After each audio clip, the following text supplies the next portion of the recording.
할렐루야. 11월 11일 토요일입니다. 잠언 말씀 15장 1절부터 15절까지 말씀을 읽고 은혜 나누도록 하겠습니다. 유순한 대답은 분노를 쉬게 하여도 과격한 말은 노를 격동하느니라. 지혜 있는 자의 혀는 지식을 선히 베풀고 미련한 자의 입은 미련한 것을 쏟느니라. 여호와의 눈은 어디서든지 악인과 선인을 감찰하시느니라. 온순한 혀는 곧 생명나무이지만 패역한 혀는 마음을 상하게 하느니라. 아비의 훈계를 업신여기는 자는 미련한 자요 경계를 받는 자는 슬기를 얻을 자니라. 의인의 집에는 많은 보물이 있어도 악인의 소득은 고통이 되느니라. 지혜로운 자의 입술은 지식을 전파하여도 미련한 자의 마음은 정함이 없느니라. 악인의 제사는 여호와께서 미워하셔도 정직한 자의 기도는 그가 기뻐하시느니라. 악인의 길은 여호와께서 미워하셔도 공의를 따라가는 자는 그가 사랑하시느니라.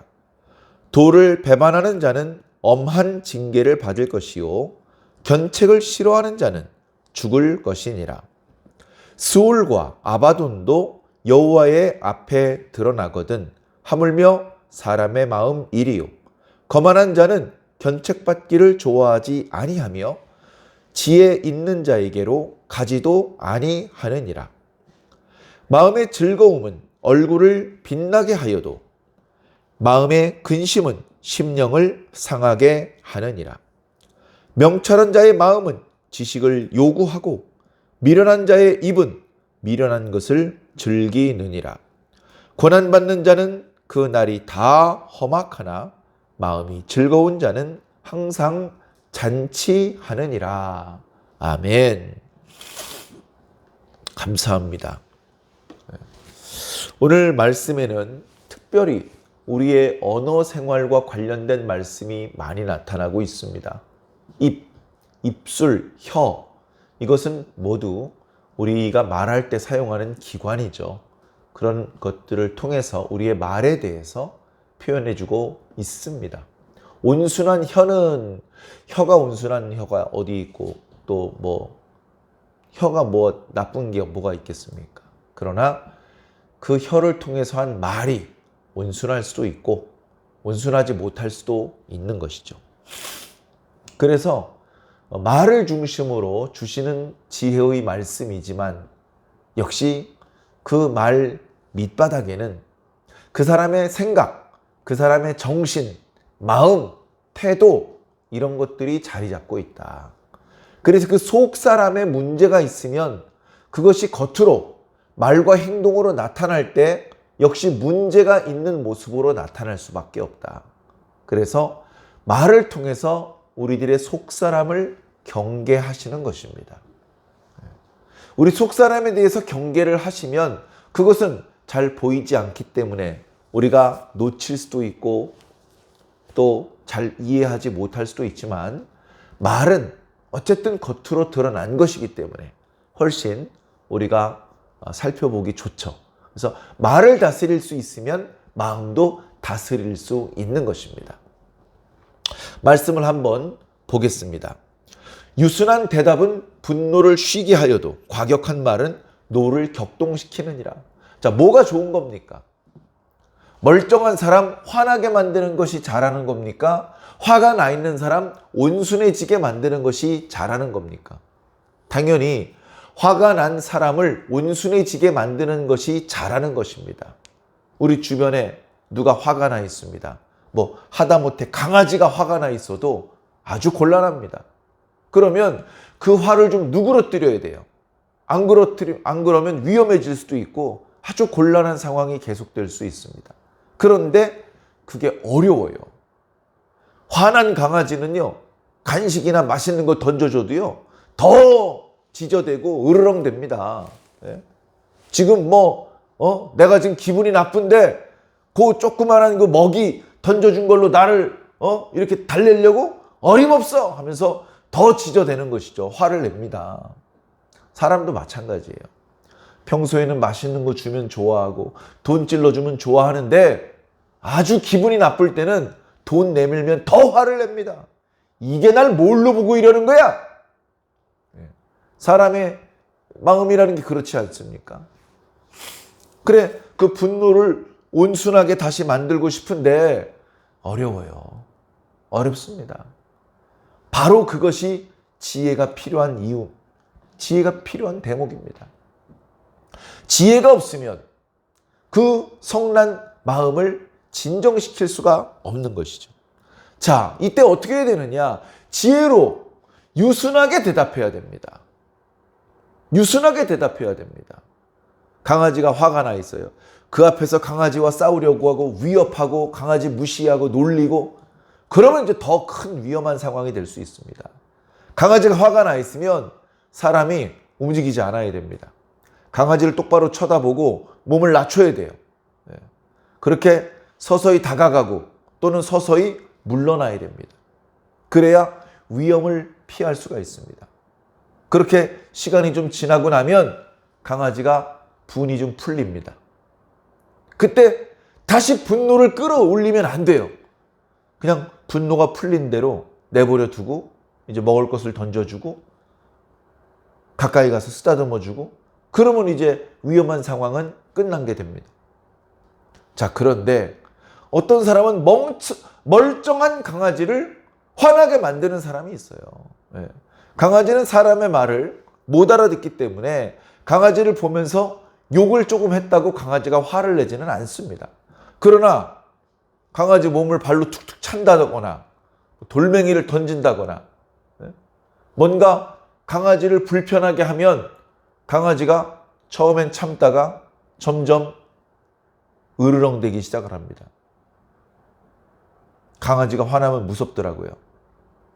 강아지가 이게 밥그릇에 사료를 주어서 사료를 이렇게 먹고 있는데 옆에서 다른 강아지가 밥그릇 가까이 오면 고개도 돌리지 않으면서 으르렁 소리를 냅니다. 사료를 먹던 입을 멈추고 으르렁거려요. 그러면 그 밥그릇 가까이 오려던 강아지가 깜짝 놀라서 도망갑니다.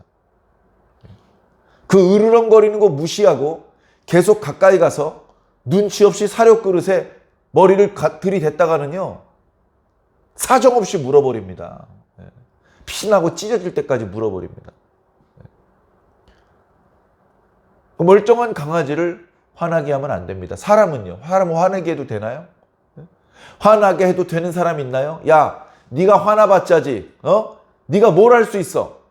하면서 무시하고 여러 가지 힘, 돈, 사회적인 계급, 과거에는 신분 이런 걸 가지고 그 낮은 사람을 함부로 대접한 적이 있었습니다.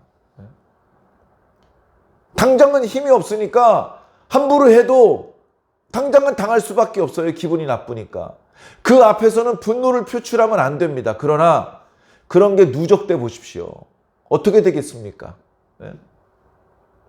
어떤 양반이 백성들을 아주 그냥 무시하다가 그리고 그 백성들을 상대로 고리대금업을 하다가 그게 적발이 돼가지고 죄인의 신세가 돼가지고 이제 유배를 떠나면 동네 사람들이 다 나와서 욕합니다. 전에는 그럴 수가 없었죠. 전에는 기분 나빠도 함부로 그 앞에서 고개를 들 수 없었지만 이제 그 사람의 모든 권세를 잃어버리고 죄인의 신분으로 유배지를 향해서 가고 있게 되면 돌멩이 던지고 썩은 달걀 던지는 겁니다. 함부로 해도 되는 사람 없고 화나게 만들어도 괜찮은 사람 없습니다. 자녀는 부모를 화나게 하면 안 되지만 부모는 자녀를 화나게 해도 됩니까? 안 됩니다. 안 됩니다. 그래서 유순한 대답은 분노를 쉬게 하여도 과격한 말은 노를 격동시키느니라. 오늘 이후로 과격한 말은 영원히 우리들의 입에서 지우시기 바랍니다. 앞으로는 우리 입을 통해서 내뱉는 말에 그 어리석은 말, 그 과격한 말로 사람들을 분노하게 만드는 일은 없기를 바랍니다. 우리든 입만 열면 유순한 대답을 하여서 화가 나려고 해도 다시 화가 풀어지게 만드는 그런 저와 여러분들이 꼭 되기 바랍니다. 그렇게 말하는 자의 혀는 지혜 있는 자의 혀입니다. 지혜 있는 자가 그렇게 분노를 쉬게 할 수 있는 것이죠. 그런 혀는 지식을 선히 베풀어요. 선히 베풀어. 지식을 선히 베푼다는 것은요, 마치 씨를 뿌리는 것과 마찬가지예요. 지혜 있는 자에게 지식이 있어요. 유순한 대답이 있어요. 그걸 마음껏 흩어 뿌립니다. 농부가 씨를 아낌없이 뿌리면 풍성한 곡식을 결실할 수 있는 것처럼 지혜 있는 자는 지식을 선히 베풀어 준다 이거죠. 그런데 미련한 자는 미련한 것을 쏟아요. 어떻게 쏟죠? 과격한 표현으로 쏟아냅니다. 그러니까 주변에 있는 사람이 다 화가 나 있어요. 그러면서 말을 하죠. 아, 왜 그렇게 화를 내고 그래? 너 때문에 지금 화가 나서 그러잖아. 미련하니까 그걸 몰라요. 자, 누가 지혜 있는 자인지, 누가 미련한 자인지 하나님께서는 다 보고 계십니다. 여호와의 눈은 어디에서든지 악인과 선인을 감찰하시느니라. 하나님의 놀라우신 능력이 여기 나타나고 있습니다. 하나님은 여기에 계실 수도 있고 저기에 계실 수도 있습니다. 그것을 어려운 말로 하나님의 편재성이라고 합니다. 하나님은 이 세상, 이 우주 만물 모든 곳에 존재하십니다. 거기서 보고 계시죠. 사람의 눈과 달라서 사람의 눈이 볼 수 있는 겉껍데기뿐 아니고 속 내면도, 그리고 우리들의 마음과 생각과 영혼까지도 하나님께서는 보고 계십니다. 다 알고 계십니다. 그 하나님 앞에 무엇을 숨길 수 있습니까? 뒤에 10절과 11절, 12절에도 같은 표현의 말씀이 나타나고 있습니다. 하나님 앞에 숨길 수 없다. 자, 4절. 온순한 혀는 생명나무입니다. 온순한 혀는 어떤 혀냐? 상처받은 사람의 마음을 치료해주는 말을 하는 혀입니다. 누가 말을 해요. 그 말을 듣다 보니까 상처가 치료가 돼. 분노가 가라앉아. 오해가 풀려. 이 혀가 온순한 혀입니다. 그래서 온순한 혀는 생명나무다. 생명이 있고 평화가 있고 기쁨이 있고 행복이 있고 만족이 있는 생명나무다. 자, 그런데 패역한 혀가 있어요. 패역한 혀. 구부러진 혀입니다. 구부러진 혀. 왜곡된 말을 하는 혀입니다. 이거 어떻게 됩니까? 좋은 일이 있겠습니까? 마음에 상처를 주는 거예요. 그 사람의 마음과 생각과 영혼을 박살내는 겁니다. 자, 어떤 사람이 지혜 있는 말을 해요. 유순한 대답을 해요. 온순한 혀로 사람들을 치료하는 말을 해요. 그건 왜 그렇게 할 수 있는 것이냐 하면 아비의 훈계를 잘 받았기 때문에 그렇습니다. 아비가 지혜로 자녀를 가르치는데 그 가르침을 잘 받았기 때문에 그렇죠. 그런데 아비의 훈계를 업신여기는 자는 계속해서 미련한 자로 남아있게 되는 것입니다. 징계를 할 때 그 순간에는 괴롭지만 그걸 달게 받았을 때 그 사람은 비로소 슬기를 얻게 되는 것입니다. 그렇게 해서 의인의 집에는 많은 보물이 있고 악인의 소득은 고통이 될 뿐이다. 물론 전도서 말씀이나 욥기 말씀을 보면 의인의 집이 가난할 수도 있어요. 가난할 수도 있어요. 의인의 집이 가난한 경우가 어쩌면 이 악한 세상에서는 더 많이 있을 것입니다. 아직 세상이 악하기 때문에, 정의롭지 못하기 때문에 의인이 틀림없는데 오늘 말씀처럼 많은 보물이 있는 게 아니에요. 어떻게 된 거죠? 말씀이 틀린 겁니까? 언젠간 하나님께서 그 의인의 집에 많은 보물로 채워 주실 것입니다. 이 보물을 단순히 금과 은이라고만 생각하지 않으시기 바랍니다. 금과 은도 필요하시면 채워 주시고 그 이상의 것을 하나님께서 채워 주실 것입니다. 자, 7절에 지혜로운 자의 입술은 지식을 전파한다. 아까 흩어 뿌린다는 말씀도 드렸죠. 그러나 미련한 자의 마음은 정함이 없어요. 계속 말을 바꿉니다. 이랬다 저랬다 합니다. 악인의 제사는 여호와께서 미워하셔도, 자, 하나님께서 어떤 것을 미워하시고 어떤 것을 기뻐하시는지 잘 알아야 우리가 하나님의 기뻐하심을 입을 수 있겠죠. 자, 악인들이 하나님께 제사를 드립니다. 근데 왜 미워하시죠? 악인들이 제사를 드릴 때 하나님을 경외하고 하나님께 감사하는 마음으로 제사를 드렸다면 하나님께서 미워하실 필요가 없습니다. 하나님께서 기뻐하시고 그들에게도 복을 주셨겠죠. 그런데 하나님께서 미워하시는 거 보니까 이 악인의 제사에는 뭔가 문제가 있습니다. 이 제사에는 하나님께 대한 감사가 없습니다. 하나님께 대한 경외하는 마음이 없습니다. 아니, 하나님께 대한 감사하는 마음도 없고 경외하는 마음도 없는데 왜 제사를 드리죠? 고기 먹으려고. 고기 먹으려고.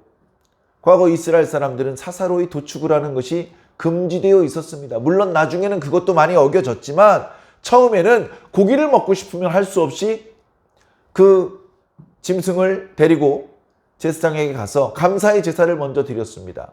그러면 특정 부분은 불태우고 특정 부분은 제사장의 몫으로 드리고 그리고 그 나머지 대부분을 이제 가지고 나와서 자기 일행들과 함께 나누어 먹었습니다. 축하할 일이 있고 고기 먹을 일이 있으면 그런 방법을 썼던 것이죠. 그런데 그 과정에서 하나님을 향한 감사의 마음이 빠져버린 것입니다. 그런 제사이기 때문에 단순히 고기를 먹기 위한 제사이기 때문에 하나님께서 미워하신다. 반면에 의인의 기도는 하나님께서 기뻐하십니다. 정직한 자의 기도. 이 기도는 하나님의 뜻대로 하는 기도입니다. 그렇기 때문에 하나님께서 기뻐하는 것이죠.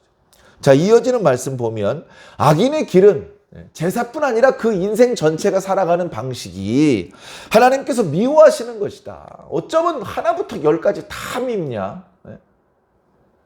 그러나 공의를 따라 사는 자는 하나님께서 사랑하십니다. 야, 너는 어떻게 이걸 해도 사랑스럽고 저걸 해도 사랑스러우냐. 그건 그 사람 존재 자체가 하나님의 사랑받을 만한 사람이기 때문에 그렇습니다. 도를 배반하는 자는 엄한 징계를 받게 될 것이고 견책을 싫어하는 자는 견책을 받을 때 그때 달게 받아야 됩니다. 그걸 싫어하면 결국 죽음을 피할 수 없게 되는 것이죠. 스올과 아바돈도 여호와의 앞에서 드러나거든 하물며 사라의 마음이리요. 말로 쏟아내고 행동으로 드러나지 않았다고 하나님께서 모를 것 같으냐? 아까 3절에 다 말씀하셨잖아요. 여호와의 눈은 어디에서든지 악인과 선인을 감찰하신다. 다 보고 계신다. 스올과 아바돈도 보시는데 사람의 마음을 못 보실 것 같으냐? 다 보신다. 거만한 자는 견책받기를 좋아하지 아니하며 지혜 있는 자에게로도 가지 않는다. 야, 이거 어떻게 하면 좋습니까? 이 거만한 사람은 교육하는 것이 불가능합니다. 교육을 받아야 어떻게 좀 개선을 시킬 텐데 교육이 불가능하기 때문에 구제불능입니다. 어떻게 해서든지 잘못하고 있을 때 야 임마! 잘못하지 마! 이렇게 견책을 가해야 되잖아요. 안 들어요. 자기 발로 지혜 있는 자를 찾아가서 아이고 선생님 제가 요즘에 실수를 너무 많이 하는데 어떻게 하면 실수를 하지 않고 일을 잘할 수 있겠습니까? 이렇게 좀 물어보고 가르침을 청하고 배워야 되는데 가지도 않아요. 구제불능이 되는 것입니다. 13절 마음의 즐거움은 얼굴을 빛나게 하여도 마음의 근심은 심령을 상하게 하느니라. 이 마음이 상한다는 말이 4절 말씀에도 있는데요. 마음이 상하면 안 됩니다. 단순히 마음이 속상한 게 아니고 영혼이 파괴되는 것을 말하는 것입니다. 그렇게 되면 안 되죠. 14절. 명철한 자의 마음은 지식을 요구하고 미련한 자의 입은 미련한 것을 즐기느니라. 미련한 것을 야금야금 먹는 거예요. 강아지가 간식 던져주면 좋다고 달려가서 먹는 것처럼 이 미련한 자는 미련한 것을 즐긴답니다. 고난받는 자는 그날이 다 험악하나 마음이 즐거운 자는 항상 잔치하느니라. 반드시 배불리 먹어야만 잔치가 아닙니다. 단순히 돈이 많아야만 행복이 아닙니다. 가난하고 배에 손 꼬르륵 소리가 나지만 단칸방에 살면서도 깔깔거리고 웃으며 행복한 가정을 세울 수 있습니다. 그러나 어리석은 자들은 큰 집에 살면서 좋은 옷을 입고 있으면서 고기 반찬을 먹으면서도 서로 미워하고 마음의 불편함으로 새우잠을 자게 되는 것이죠. 사랑하는 성도 여러분, 오늘 저와 여러분들의 언어 생활은 어떠합니까? 오늘 저와 여러분들의 마음 밑바닥에 깔려있는 생각은, 우리들의 영혼의 상태는 어떠합니까?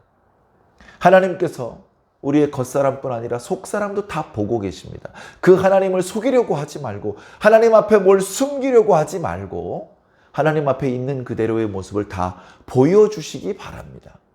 그 하나님 앞에 겸손히 엎드리시기 바랍니다. 그 하나님께 도움을 청하고 가르침을 청하여서 지혜를 얻으시기 바랍니다. 하나님께서 무엇을 좋아하시는지, 무엇을 기뻐하시는지 깨달아서 종래에 하나님의 사랑을 받는 저와 여러분들이 모두 되시기를 예수님 이름으로 간절히 축원합니다. 아멘.